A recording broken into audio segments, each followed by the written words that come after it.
I'm not sure who, now we go. All right, we're live again. So thank you again for coming to the 2011 Smith Weiss Environmental Champions Award. Usually we're in a beautiful backyard where we can all talk and interact, but this is the second year we've had to do it virtually. So thank you for your patience and your support continuing through this pandemic as we all adjust and hopefully get back to normal, because the big announcement that I gave a little bit earlier is that our Just Desserts in December will be in person. I can't guarantee the chocolate will be flowing, but we will have something of similar magnitude to attract you and make it a fun event. So looking forward to that.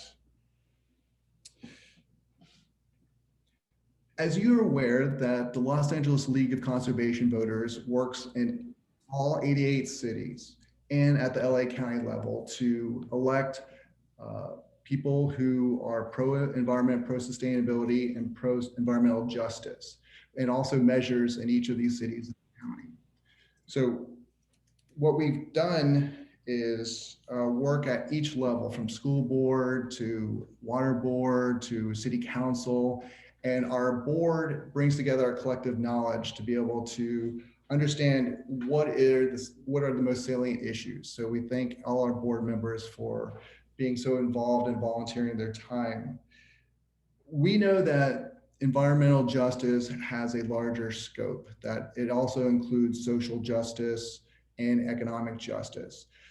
Environmental racism and racism of all sorts and historical structural inequalities are something that we are dedicated to rooting out and addressing. And so when we endorse candidates, we want to make sure that they're also as dedicated to finding solutions that are needed. We stand shoulder to shoulder with groups like Black Lives Matters and Stop Asian Hate, because racism within our society, in our police force, or in any kind of government agency has to be addressed. We can't turn a blind eye anymore. We have to be proactive. And so every action we take, we keep that in mind. And we hope that you all help us be a better organization in doing that going forward as well. And our honorees, of course, will address their actions on environmental justice, social justice, and equality.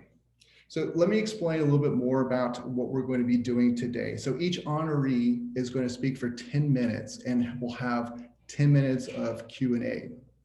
And during that Q&A, if you can type into the chat your questions, I will be reviewing those, and then I will then ask your questions either as the question itself or as a composite with other questions if they're similar to other questions that are being asked to our honorees. And as you can see, we have that, yeah, okay, that's, and then but after both of these honorees have given their comments and we've had a chance to have an interactive Q&A with them, we'll have a breakout session. And in that breakout session, which will last between 12 and 14 minutes, we will have board members in there to help facilitate the discussion, to continue the discussions that our honorees have started on environmental justice and social justice issues and things that are important to you. So you'll feel like you're back out there in the backyard, because sometimes that's the best part about our events, is to be able to meet like-minded people so that we can all find ways to work together further in the future to address these issues that are important to us. So if that is clear, Josh, do we have our next slide?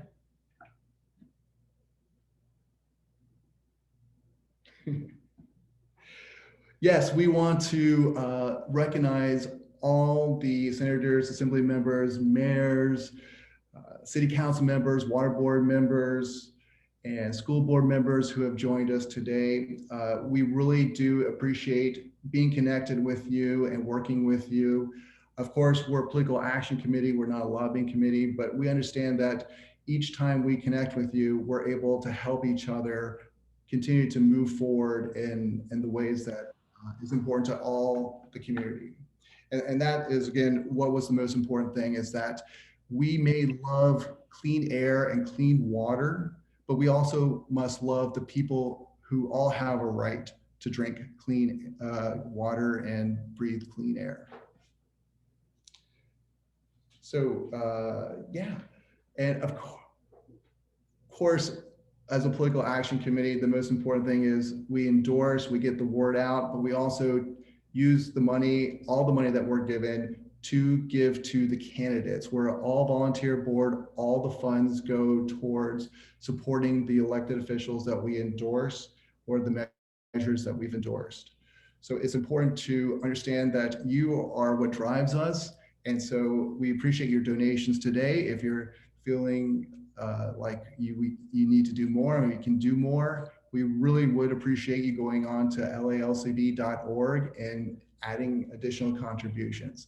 Again, our next webinar is going to be on June 6th, and we'll be honoring LA City Council President Nuri Martinez and Agora Hills Mayor Pro Tem Deborah Klein Lopez. And so please continue to donate to us. We'll continue to have these gatherings, and we will continue to work on elections. Thank you so much for that. And I want to, at this time, acknowledge some of our more premier contributors who have done so much to make this possible today. And I think, Josh, we have a slide for that too. We have State Senator Henry Stern and Skanska, who have come up at the top level of the environmental stewards level, and also SoCal Gas for their environmental patron level of sponsorship.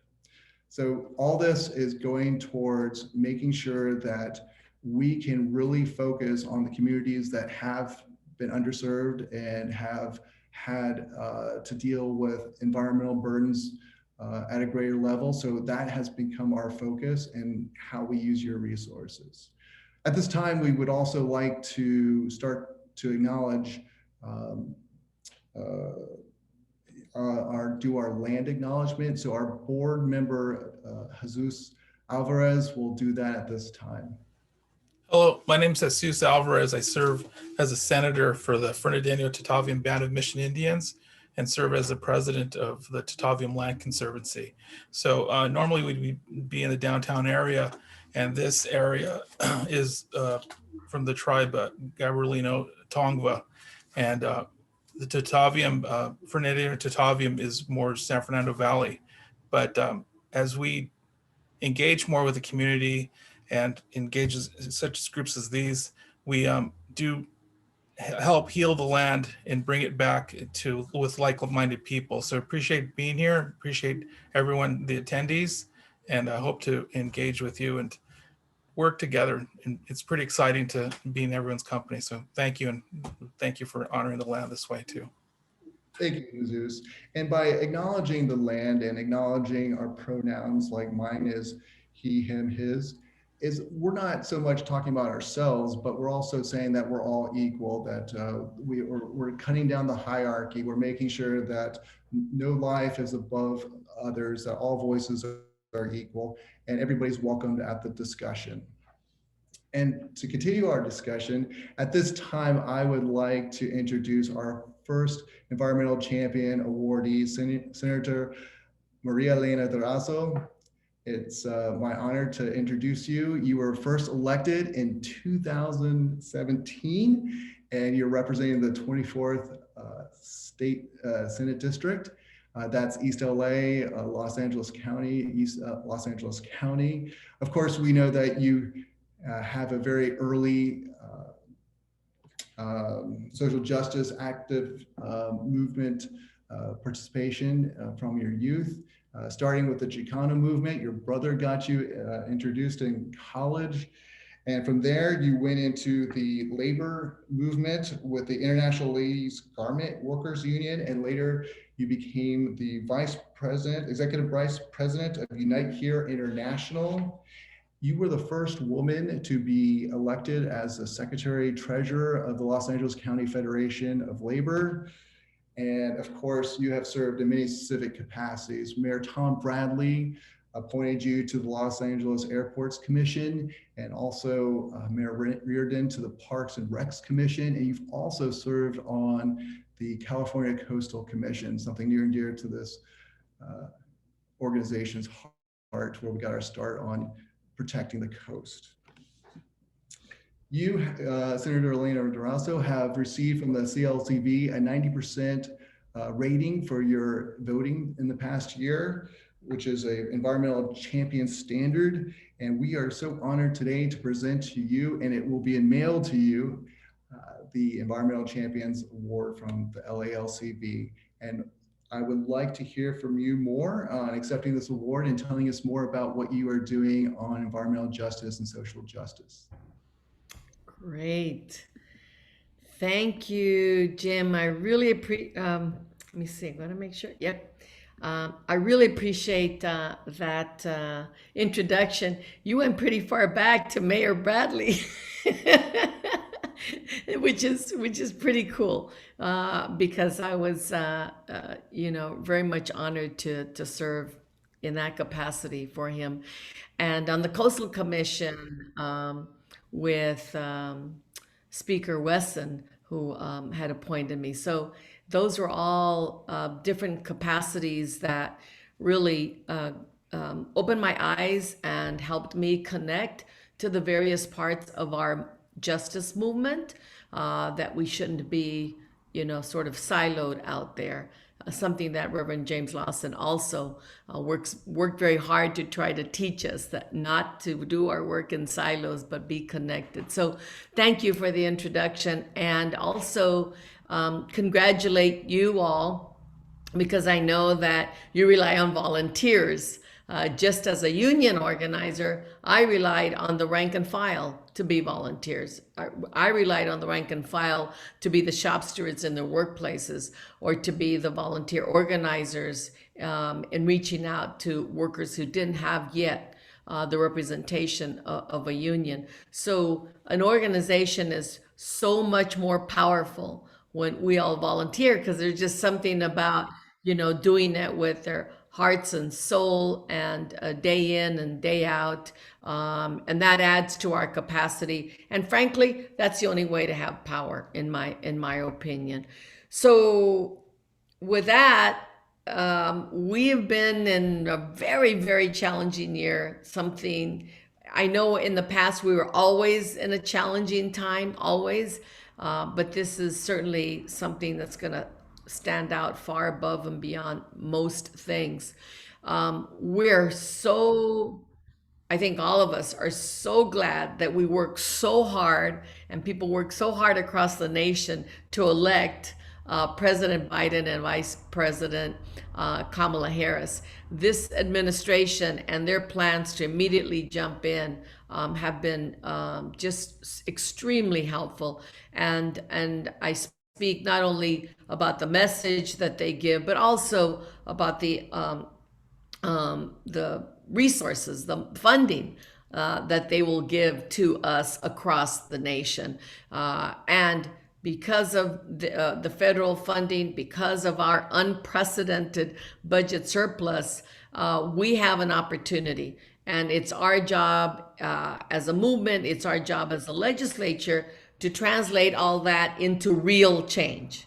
To me, progressive environmental policy is something that affects the very people that I always worked and struggled with side by side. It affects the quality of life for those poor and working class communities of color. It affects those housekeepers and dishwashers, and in the janitors and construction workers, you name it. And everybody was impacted by an environmental policy that it was either progressive and good or really hurt them. And we know on the West Coast, our communities of color, about 14 million people, are exposed right now to high levels of pollution, especially concentrated in LA and Long Beach.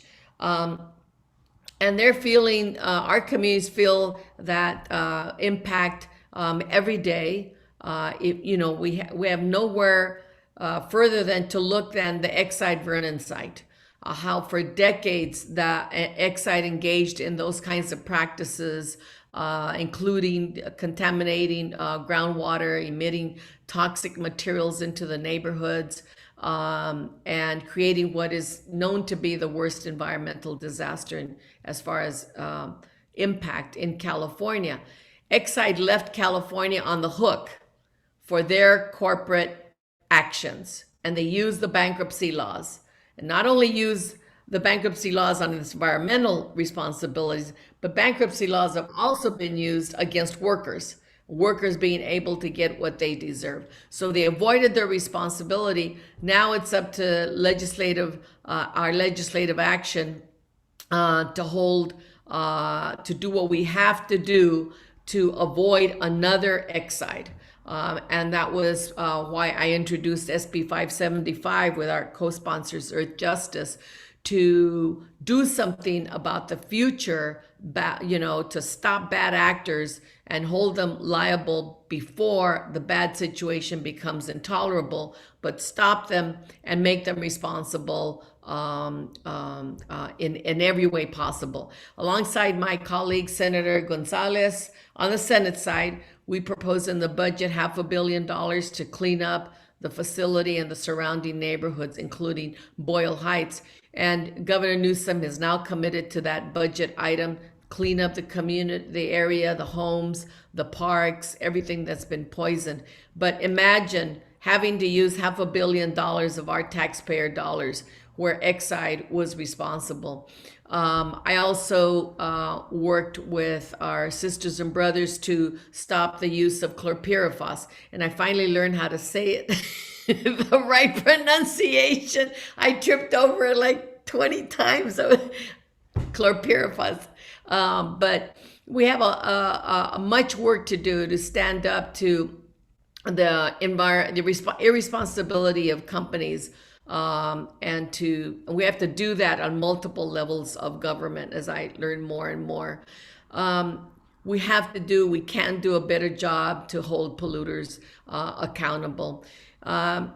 Before being elected to the state Senate, in my life as a union organizer, the health and safety of workers was a top priority. We didn't always understand the connection with the broader environmental movement, but we knew what health and safety meant. We knew what it meant on the job. We knew that a housekeeper had to be trained to use cleaning materials, not in such a way that would harm them. And that was something that we had to inject into the debate with employers. So there is, on the upside, there is a potential to create millions of quality union jobs for working class Americans, to build zero emission infrastructure, fix our water systems that have poisoned so many Americans, and create a new way of energy production. And so we got to work in that direction. LA, the US, but especially LA, can be a real hub for those kinds of jobs. And I'm very optimistic about the partnerships, what we can do in Los Angeles for family sustaining wages and infrastructure. These start with jobs that we can create at the state level. So I introduced SB 674, the California Jobs Plan Act, to ensure that our state transportation funds support the creation of high quality jobs, access to those jobs for historically excluded communities, hold companies accountable by requiring minimum job commitments, an enforcement mechanism, and public access to that information when they use our public dollars. And we're going to be able to build on the recommendations of the Future of Work Commission. So, we know that we could be much tighter in the work that we do on the environment, as well as the kind of middle class jobs and careers that we can build forward. There's a lot of big ticket items that the governor announced, but I was especially impressed with his response to our issues. So $3.5 billion on workforce development, $1 billion on new grant programs for jobs lost during the pandemic, transitioning to carbon neutral economy, high road training partnerships. Please, high road training partnerships. Those are really important elements of a new economy if we're looking to do better. So, not only cleaning up areas of our communities of color and low income communities, but opening the doors to the kinds of jobs that we need, retraining when needed, training for the skills, and connecting the training to a real job. So much of our workforce development is, okay, let's train these people and then that's it. And then we walk away or leave them hanging. They need to be connected immediately with a good job. And of course, everything that that was in the the May revised budget that's going to address things like drought resilience, wildfire and emergency responses. So these are just the start of our work. I will continue to work with you all to find the ways to do better and stronger environmental protections. And then finally, I just want to say one thing. We're in a really unique position where we're still fighting the pandemic and at the same time, historic, never experienced surplus revenue, $75 billion. I urge all of us to push to address the underlying issues that made the pandemic so much harder for some communities than others. Now is the time to push for our economy to address jobs that pay poverty wages.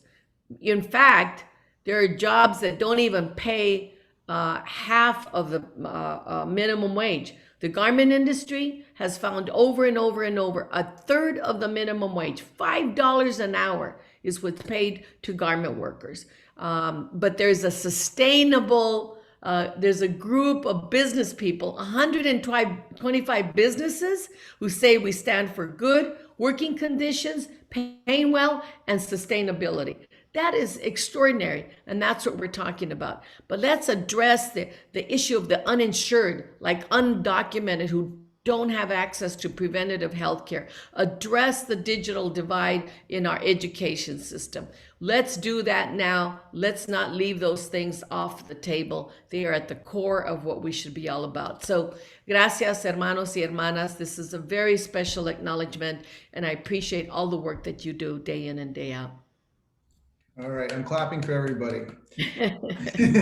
Thank you, Senator Durazo. You covered so much. I feel like one of the questions that I was given might be a great starting point because of your unique background, both as someone who's a legislator who comes from the environmental movement and the labor movement. There is a lot more that labor and environment need to do to work together. As we talked about the intersectionality of these issues that you brought up, the social justice, the economic opportunity to be prepared and to be involved in the environmental movement. What more can you tell us as an environmental group and people who are involved with us? What more can we do to connect with that just transition?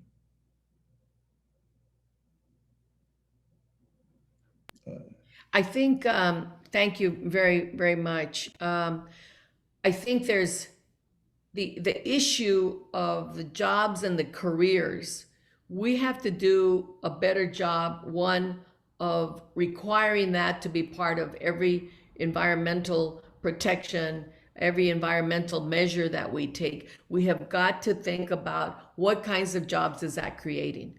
And I think if we don't include that in our conversation, then it creates the impression that the jobs, whatever jobs are created, that's okay, as long as they're clean, green. My bill, that's why I wanted to mention my bill, because it's about the transportation industry. What will be the transportation industry that we need to have a clean economy? But at the same time saying, that's not enough. We're going to clean the economy with better and more access of public transportation. But we also have to make sure, and I mean make sure, that those are good paying jobs that are created. Sometimes we think that because it's a green economy that we're promoting, that somehow the trickle-down theory is going to work. And it never has worked. The only thing that works is when we're required to do it. then there's enough of a momentum built so that others are not, don't do it because they're required, but they do it because it's part of the culture that we have created. And I think our culture has to be, and also the voice of workers.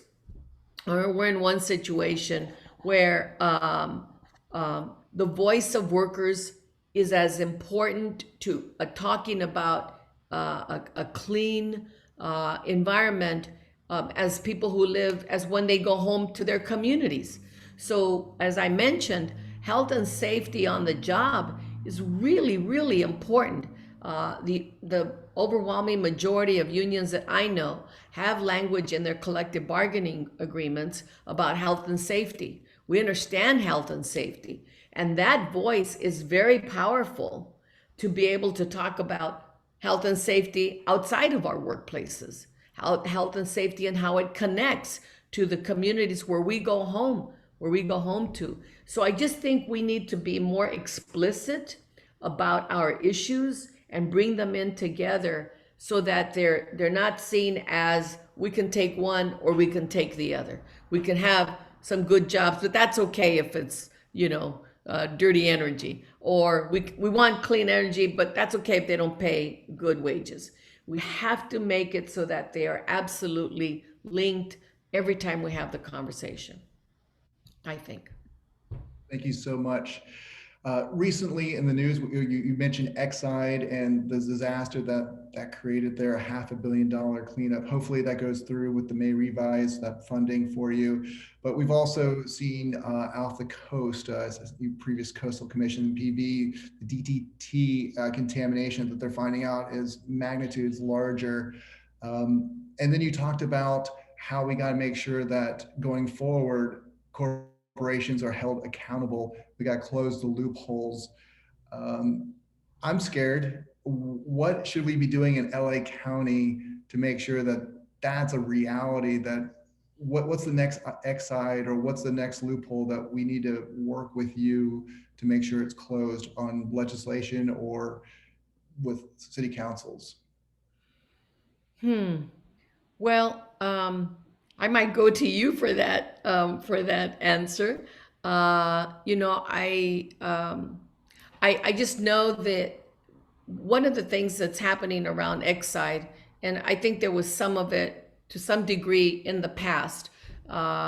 We had some of our legislators working together, but I think all levels of government weren't necessarily working together at the same time. So I'm just as a legislator, what I'm looking for now, we pulled all ourselves together to say, what are the ways in which we could do a combined strategy on this? Now, we didn't get to all the possibilities, but for example, one thing that I know Senator Wajkowski brought up, we still have to deal with it, is how when a company uses bankruptcy to get out of their responsibilities, that the environmental issues go to the top of the creditors, that they can't make this something that they push aside to the least important. So it was just one, but we had many conversations together with the administration, the assembly side, Miguel Santiago, Wendy Carrillo, Lina Gonzalez. We all met, and Senator Wajkowski, with the administration to say, what can we do both now and together? And I think this combination, you all should be in that specific conversation, but we were trying to do it legislatively. How can we do this? Now, I don't know at the city level, we didn't get quite to that, but I think much more strategic conversation, I think we'll get more out of it. And we all know walking in what it is that we're pushing for. We all backed each other up on the funding. We all backed each other up on my bill. So I think we need to do more of that. Great. And I want to switch gears a little bit to another environmental issue that we're dealing with, the drought and water infrastructure. Have you worked on that? Is there something that we need to do more of? LA, you said it has to be the leader. We have contamination issues that we have to address. We passed Measure W here for stormwater capture, the implementation. As a leader, how do you see yourself working on the water infrastructure issues to make Southern California more self-reliant and sustainable? Yeah, well, I have a good friend of mine who works on water issues, and sometimes some of us in the urban areas, we kind of see it, water as sort of out in the rural areas as an agricultural issue. Kind of grew up thinking that's where the water issues were, and so I think in the urban areas we obviously see the tremendous impact that that water has, the lack of water or dirty water has, saving water. So I think we need to do a better connection between our rural areas and our urban areas as far as working together on a water program. What I have found in the legislature is a lot of times the issues are raised and they're referred to as an urban or coastal or an inland issue. And that has a tendency to really separate us from the power that we could have to be a single voice. But I do want to say that our pro tem, Tony Atkins, has been very good about pulling, sort of working groups on this to address it so that we could be much more effective. So I think, again, how do we connect the dots instead of looking at water as an agricultural issue or a drought issue somewhere else? It's really amongst us all. So I hope to learn from that so that I could do a better job of being much more proactive. I've been very supportive, but as far as my particular legislation, I know I could be more proactive. Great. A lot of people want to know more about you and the special knowledge you have from being in California politics for a little while and knowing the ins and outs and how did we get to where we are today with that. Some of the crises that were the social justice issues that we're facing, the housing crisis that we're facing. You're talking about how XI was a result of governments not talking to each other. Can you give us some insights as you see it from where you've been as how California has either gotten better or worse on dealing with these issues? Well, I think on some levels, no doubt, California is way ahead. There's reference made to California by, the Biden administration of how they want to follow the lead of California on environmental issues, on immigrant community-friendly issues. So no doubt we're ahead of so much, most of the country. But I continue to believe that we have allowed these issues to get so deep and difficult to resolve that now we face sort of a tsunami on many, many fronts. We knew about the homelessness decades ago, and Los Angeles had a bit of a program. We had, community development agency. We had some efforts. We set up the housing fund probably before most people in the state, and certainly before the state. We don't pay attention until it's like an overwhelming crisis. And I think that as long as we only pay attention when it's an overwhelming crisis, it's going to be too big to resolve. It's just far too big to resolve. Because I spent so much of my life on working people's issues, I got connected to what was going on with them and their children in education. I got connected to when I would visit them about workplace issues. I learned about the education problems or learned about housing. We had overcrowdedness, which is a different crisis, humanitarian crisis, from the unhoused who are forced to live on the streets in tents in the worst possible conditions. We had housing issues way before that. We had housing issues where 2 and 3 families lived together. We don't consider overcrowdedness a crisis yet, because we're so focused on what's, what's right in front of our faces.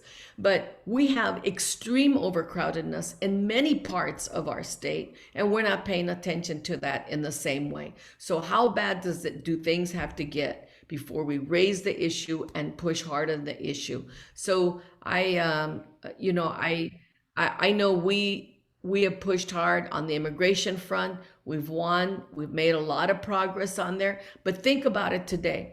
When Prop 187 was on the ballot in 1994, that was when undocumented became ineligible for health insurance, for Medi-Cal, low-income undocumented. That was the P. Wilson era.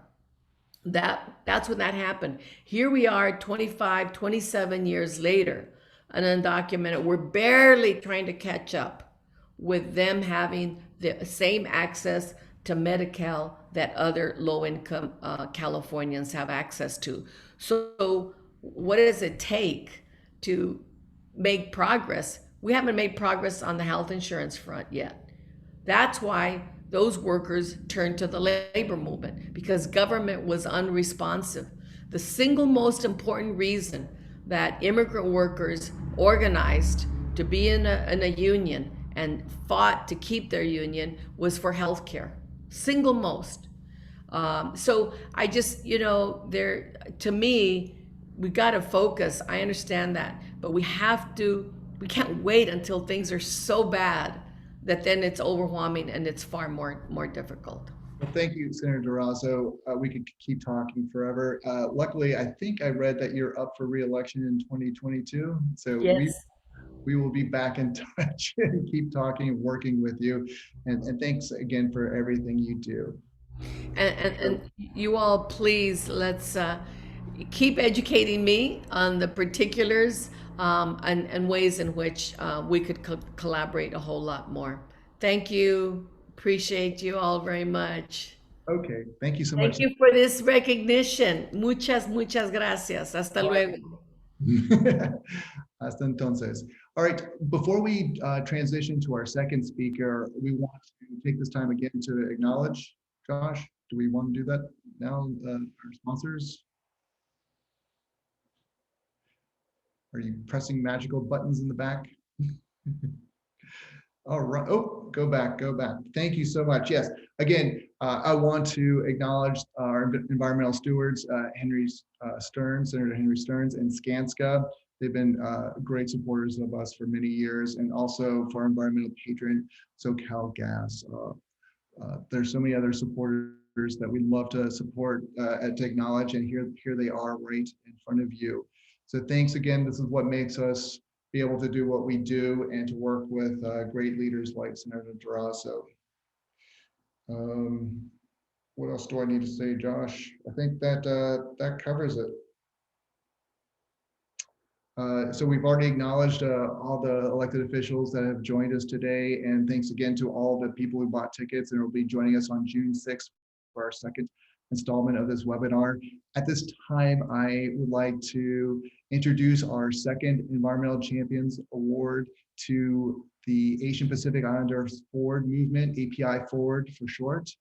And they have been doing such a great job in the San Gabriel Valley on bringing together salient issues in the Asian community, making sure that they have a deep, grassroots, vibrant movement around access to healthcare, health issues, and just good health and environmental health. As I get that. They have been managing programs to address health and environmental inequalities. Programs such as Food Roots that not only support farmers of color, but also make sure that they get good quality, nutritious food in underserved communities. And then any proceeds go back into nutrition and wellness programs. So that is a great circular economy for getting into underserved communities, especially in the Asian American communities in the San Gabriel Valley. They've also been very active in programs like Clean Air San Gabriel Valley to make sure that all community members have access to clean air. And they helped work with the Alhambra city government to institute their clean action plan to make sure that all community members there are getting more access to clean air and a healthy environment. And they've been instrumental in the San Gabriel Mountains trying to preserve that as part of the Protection of American Wilderness and Public Lands Act, the San Gabriel Mountains Forever movement. They have been very active and part of that, getting the community to support and recognize the benefits of their open space. And so much else they have done that I will leave it to the person who we will acknowledge and ask to speak on behalf of the API Forward movement, Hung Fong, the political director of AP Forward. I'd like to recognize her and her group as environmental champions. Hung, please tell us a little bit more about what your group has been doing to make sure that communities of color have the right to clean air and clean water and health. Thank you, Jim, for the honor and for the introduction. It's really hard to follow in Senator Durazo's footsteps, but I will do my best. I suspect API FM or API Forward movement might be new to many of my esteemed colleagues in this space. So if you'll indulge me, I have a very short PowerPoint that it might better show you pictures and explain the work that we do. Josh, can I show that? Do I have share screen function? You should be able to. It says host has disabled participant screen sharing. Oh, 1 sec. Mm-hmm. I think she needs to be a co-host. I made it so everyone. So it should change now. Let me try that again. Thank you. Share screen. Can you see my screen? Yes. Okay, I better click that so you don't see my 56 open tabs from work. Hi everyone, my name is Heng Lam Fong, F-O-O-N-G, that's my last name. I represent API Forward movement. Besides being Bike Month, May is also Asian American, Native Hawaiian, and Pacific Islander Heritage Month. So it's indeed an honor to be in this space, sharing a little bit about our work with you. Not much more to say beyond what Jim had shared. So API Forward movement, we do our work in the San Gabriel Valley, as well as in historic Asian American, as well as Native Hawaiian and Pacific Islander neighborhoods. As Jim had said, we really envision a world where AAPIs and all communities of color, right? We remember that we are in communities that are diverse, that we're not, we have neighbors that we work with and partner with, have full power to good health and a healthy environment. Unfortunately, APIFM is one of the few nonprofit organizations that look at food and environmental justice. It says here in the nation, these are slides that were prepared a while back, but definitely in Southern California. And we don't work by ourselves, right? API Forward movement works with other CBOs, serving ANHPI communities, Black and Brown communities, with elected officials, with people who work at universities, academicians, to really bring and uplift the issues that AAPIs face and how we contribute to community. A little bit about what we do. I put our work into two buckets, right? The food bucket and the environment bucket. And since March of last year, we've really also begun working in in pandemic response, right? We've really seen that our communities were impacted through language access, the lack of broadband equity. People have lost their jobs living in multi-generational households. But the two main buckets of our work are healthy food access, education and movement, as you can see to the left side of my screen, through Food Roots, HEAL movement with our Chinatown Fit Club and Thai Chair, And then the other bucket to the right is our EJ work, right? Clean Air SGV. I'll share a little bit about that, tobacco prevention, park equity with our partners at Nature for All. And we are really looking to begin a new project that we are currently calling Water for Life, looking at water conservation and water capture in Asian American, Native Hawaiian, and Pacific Islander communities. We traditionally serve about 8,000 families a year. Last year, that number quadrupled just because of our food response and the tremendous need and impact in the ANHPI community. I'm accepting this award, thank you, on behalf of a team of 15 who have worked nonstop since March of 2020, in this case, to meet food response and to ensure that our farmers, right, could keep their farms viable and keep farm workers employed by scooping up the produce, fundraising, scooping up all this produce, bagging them into CSA bags and bringing them into impacted communities, not just AANHPI communities. So here's some of our team members who we work Wednesdays, Thursdays, and Fridays, and we were doing this weekly all the way from March to December of last year. And we dropped it down to bi-weekly this year. So part of our team. A little bit about Clean Air SGV. It started in 2011, 2012, working in partnership with Mark Keppel High School in Alhambra. This is a satellite picture of part of their campus. You can see the 10 freeway right next to where the school campus is. So we were actually working with a class, senior class at Mark Keppel High School to help understand the impact of air quality on the students at the school. So we installed what you see on your left here, purple air sensors, beginning with Mark Keppel High School. Ultimately, there were about 75 to 80 throughout Alhambra and Monterey Park at schools, businesses, residences. So if you look at the Mark Keppel High School campus, these purple air sensors help us understand that during rush hour, you see these spike over here, sensor number 1 that's closest to the freeway, help people understand that this is where the air quality was porous when there's more vehicles coming up and down the 10 freeway. So the air quality work began with this partnership with Mark Keppel High School and eventually really moved forward with a group of community members and elected officials who've supported the change and the movement towards improving air quality in Alhambra and Monterey Park and other cities in West San Gabriel Valley. A little bit about Food Roots and our HEAL programs.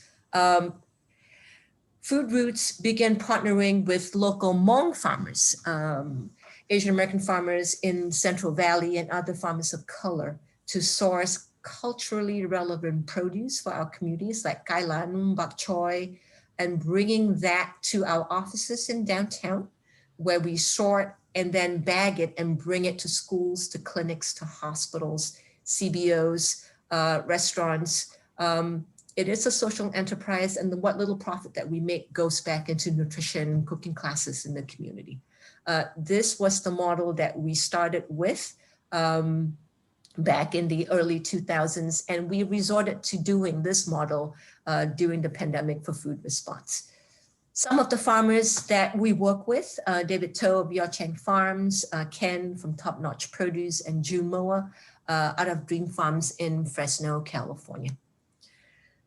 The CSA bag was a way that we reached into our communities. Not only were we bringing culturally relevant produce, we were doing outreach. So our census work went from in-person to virtual to the CSA bags. We would put PPE in the bags, census information in there, information on where people could sign on to get more information on how you completed these forms. We also use CSA bags to talk to individuals about COVID prevention, and we're doing COVID vaccine outreach now through the CSA bags. So each bag comes with produce and then eggs for protein. This is some of our distribution points. If you can see that this is at the LA State Historic Park, working with seniors in Chinatown, doing food distribution. This was back in October. The skies are kind of hazy because this was during the Bobcat fire. We also began working with local instructors and community members, offering Tai Chair in a very physically distanced manner. The picture to your left, the Chinatown Fit Club, we've just revived to get local community members to come out and use the LA State Historic Park, right? An urban park that local community members might not know exists. This picture up top here is a pedestrian street audit, right? Working with community members on how you get to the park safely. We have, for the past 5 years, worked with local businesses and residents to get a crosswalk on Spring Street. We've seen pedestrians being hit by cars. We've seen cars hit other cars, but we've had very little success still in getting a pedestrian crosswalk. William Mead Housing and N Street Elementary is right where the arrow is. People jaywalk. And all we want is to get people safely across Spring Street so they can move and be with nature in the LA State Historic Park. And that continues. So if anyone in the space can help us with that, we would truly appreciate it. We also work with the Native Hawaiian Pacific Islander community in the South Bay. We have the largest NHPI community outside of the islands in the continental US living here in LA County, right? In Carson, in Compton, in Watts, Wilmington, Lenox, Hawthorne. We work with churches to do both food distribution here with the Tongan Interfaith Council, distribute PPE, offer culturally relevant produce, you see taro, green bananas, education in Samoan, as well as the distribution of PPE, setting up clinic vaccine sites, and navigating these communities who have been highly impacted by COVID. So that's a little bit of that work. Much of our effort is also looking at data collection and data disaggregation, right? We have a partnership with the UCLA Data Policy Lab looking at disaggregating data, which is so important to see the disproportionate impact that in this case, COVID has had, right? The death rates in California, when you break it out by race and ethnicity, per 100,000 people, you will see that UCLA has captured that NHPIs have been disproportionately impacted by COVID in LA. A little bit about our environmental work. Right before the pandemic broke out, we were doing hikes in the San Gabriel Mountains to bring communities of color, including ANHPI communities who really did not think that the mountains were for us. The mountains were for other people who hike and know the trails and know where to go and had the attire to go hiking. So we wanted to change that by hosting guided hikes at trails. This one was the last one we did in 2020 in Eaton Canyon, where Amy guided it, and we were talking about how we really need to conserve our natural spaces for the communities, including ANHPI communities. We hope to go back to it. As Jim had mentioned, we are working with Nature for All, with the Park Equity Alliance to get our community members in San Gabriel Valley. ANHPI's number 500,000 people, right? 2/3 are immigrants. Many were diverse in language and culture, socioeconomic diversity, right? So getting people to understand the conservation of natural spaces. We're launching in June what we call Walk the Walk to get people outside to walk safely. We're linking it with our San Gabriel Mountain work by unveiling a virtual hike every week in June, right? Introducing people by way of pictures, step by step of what you'll see on the trail, to Echo Mountain, to Eaton Canyon. So if you are interested in learning more about our Walk the Walk that's launching in June and would like to get access to our virtual hikes and participate, That's the link right there. So we're linking really our activity of hiking with the conservation of the San Gabriel Mountains. What threads our projects, right? Equity, right? We do our best to uplift that we are diverse as a community. We are so culturally and linguistically different within the ANHPI community. So our work is done to adapt, whether it's our air quality work, our food access work, our water work, it has to be culturally relevant and culturally framed. It has to be appropriate in language, right? For people who speak and understand different languages. We continue to fight the model minority myth and to fight for data disaggregation, because if you lump Asians together, you're really masking the sub-ethnic group disparities. We do our best to get our communities to come together to uplift AANHPI voices.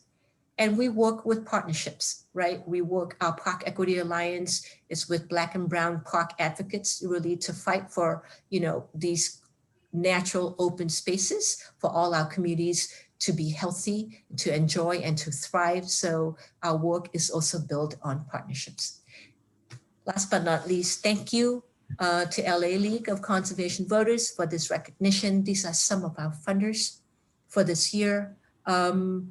As we continue working for environmental and food justice, I see that some of our council members who we have enjoyed very close working and educational partnerships with are also here. We thank you for your support. And this is where you can find us. Thank you, Hing. Thank you. So much. We have time for one question, a quick question. And someone told me that we have a great audience for you to ask for not only crosswalks, but what can you tell the elected officials on this webinar today, what they can do to work with your group and other groups like you? How can they be more efficient in meeting the community needs, especially on equity issues? Thank you for that question, Jim. I think the important thing for our colleagues in this space with me today is to understand that ANHPIs are not one group, right? We are very diverse. We have been here either several generations, going back to Chinese immigrants who were here for gold and ultimately wound up helping build the Transcontinental Railway, to more recent immigrants coming to LA County because of war in their countries. So our experiences are so different in the AA and the NHPI. We all get lumped together to really understand we are linguistically different and diverse, and we're culturally different and diverse. And if you're talking about ANHPIs, please don't talk about us as one community. Just to remember that. Thank you. Thank you. I appreciate that. At this time, we will mail you the award for you and your 15 colleagues to continue to work hard and to get the recognition you deserve. And we're going to transition now. Also, Josh has got one more video presentation to show us. And then after that, we're going to go into our breakout sessions where we'll be able to finally mingle and talk with each other, talk about getting that crosswalk on Spring Street and other crosswalks and other ways to make our communities healthy and sound. Thank you so much. Josh, you got that video?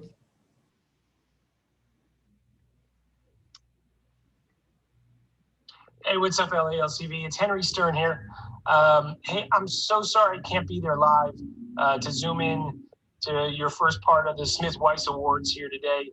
I am parked, I'm about to pull into incident command. This Palisades fire is starting to burn out of control. We're at 0% containment at about 1,300 acres right now. So I'm gonna head in there and see how evacuations are going and try to get all the arms of government working in the same direction.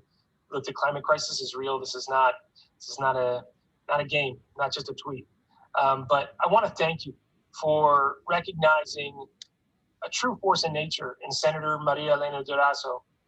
Ever since she has come into the Senate, she has been mi compañera, mi maestra, a friend, a mentor, and really shown me intersectionality in practice, to realize that environmental justice and racial and immigrant justice and economic justice are all part of the same cause, because we're talking about the same people. Somebody who's living in the shadows of a neighborhood oil drill are also the same people who are living in poverty from pollution, from work that's unstable, from lack of access to Medi-Cal just because of their documentation status, or from an inability, frankly, to just walk down the street in peace. What API Forward, for instance, is looking after, where people, because of their color of their skin or where they're from, can't actually live without fear here in the heart of Los Angeles. Those injustices have to be taken up as one cause. And what you've done here today by recognizing Senator Durazo, as well as API Forward, is making clear that you get it, that we have to fight together in this cause. And she and I, Senator Durazo and I, are going to be rolling out our metrics, our measurements for how we are truly being successful with this California comeback, because it's not just about numbers, and the billions are amazing. But if they don't reach the communities who need it most, it'll be nothing more than a press release. So we've actually got to guarantee that environmental justice and economic justice and uplifting union workers and equity are at the heart of our strategy here, and then we hold ourselves accountable to deliver. You have picked no one better to be strong and solid in that fight than Senator Durazo. So thank you so much for your vision, LALCV. I stand with y'all, and we'll hopefully get through this darn fire and show ourselves more resilient than ever as we push forward. Thank you.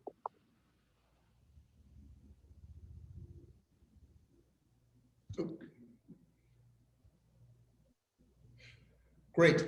Thank you so much, Senator Henry Stern. And yes, forest fires have been indicated to have become now one of the leading cause of health issues in California because of all the impacts of the particulate matter coming from biomass and the wood products. As Hing said with API Forward, COVID, was more susceptible to certain communities because they're also experiencing higher degrees of air pollution. And studies have shown that air pollution makes us more susceptible to all sorts of health issues. So that's why there's an urgency to do more sooner. At this time, we're going to transition into our breakout sessions. And this is where you're going to experience that feel that you've had at LALCV events in the past, where you can mingle and meet all the good people that are doing the same thing as you are throughout LA County and get to build those relationships and talk about those issues. So board members will be in each of these groups. You'll be assigned at random, so you don't need to do anything. Maybe you have to click an accept button that's coming up. So Josh is now going to break us out into about 10 minutes of breakout sessions. Thank you so much. We'll see you back here soon. Hold on tight as we get you to that breakout session.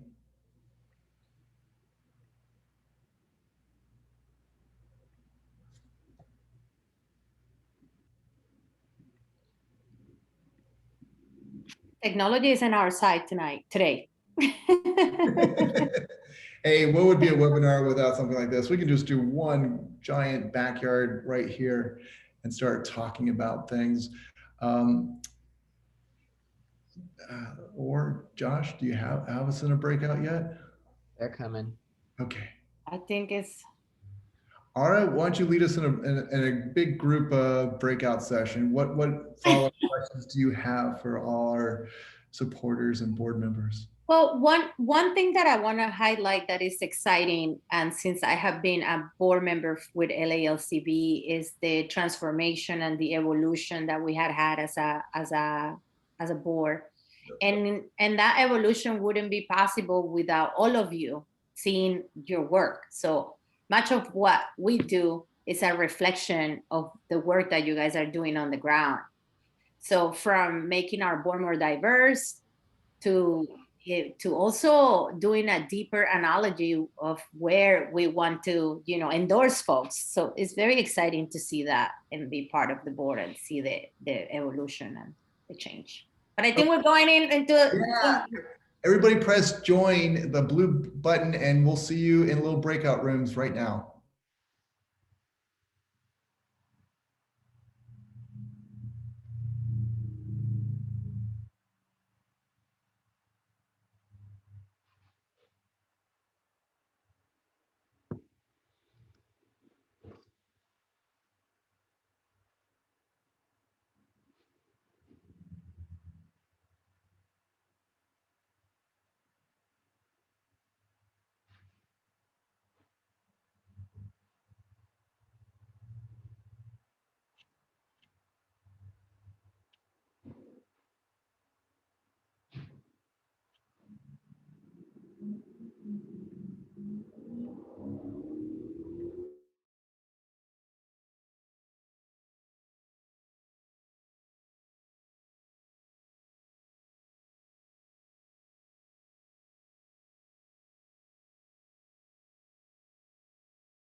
Oh, that was painless.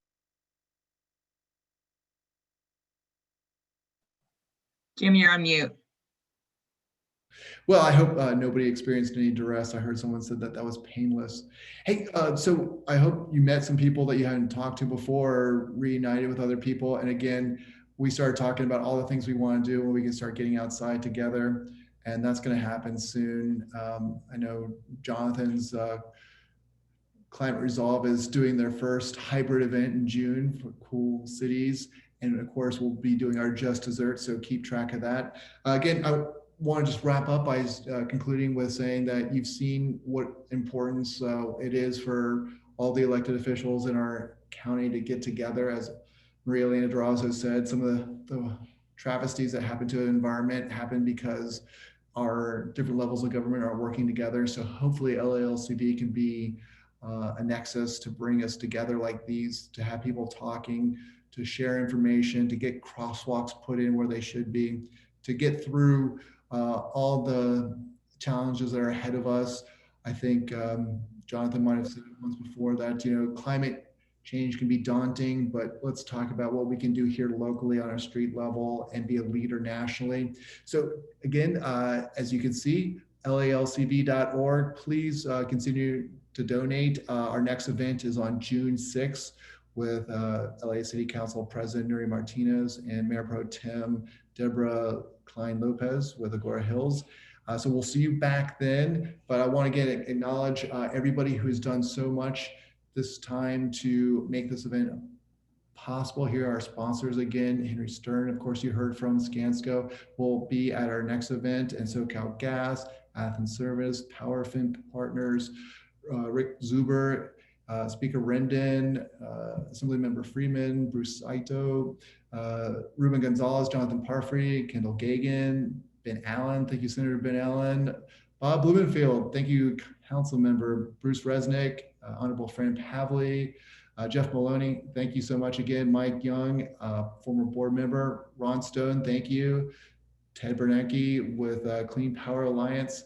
Hey, let's get all our names on there. Let's keep moving. Let's keep looking. 2022 is going to be here soon, but we'll see you again. If I can get back to the gallery view. Can we take a group picture? I'm sorry? Can we take a group picture? Yeah, let's get back to the gallery view, take one group picture, and we'll see you soon. Turn on your cameras, friends. I think you got to stop the sharing. Yeah, Josh. I think Josh has got that going on right now. Great. Okay, let's do a gallery view and take a picture. Happy to take some screenshots. Yeah. So I'm gonna, not knowing who will be on each, there'll be two. So everyone smile, 1, 2, 3, and then I'm gonna go to page 2. Everyone smile, 1, 2, 3. I also took photos throughout, so we'll share these. I think we're all used to these great photos. Thanks. Okay, well, enjoy your Sunday. Go out there and do the good things that you do. And we'll be out there with our questionnaires for the next round of elections. And we'll see you June 6th. Take care. Thank you all. Happy Sunday. Yeah, thank you. Bye, everybody. Good job, Jim. Good All job, right, Jim. thanks, Kevin. Thank you, Bob. All right, Mike Swords, I see you out there. Elias. All right, Thomas Wong. All right.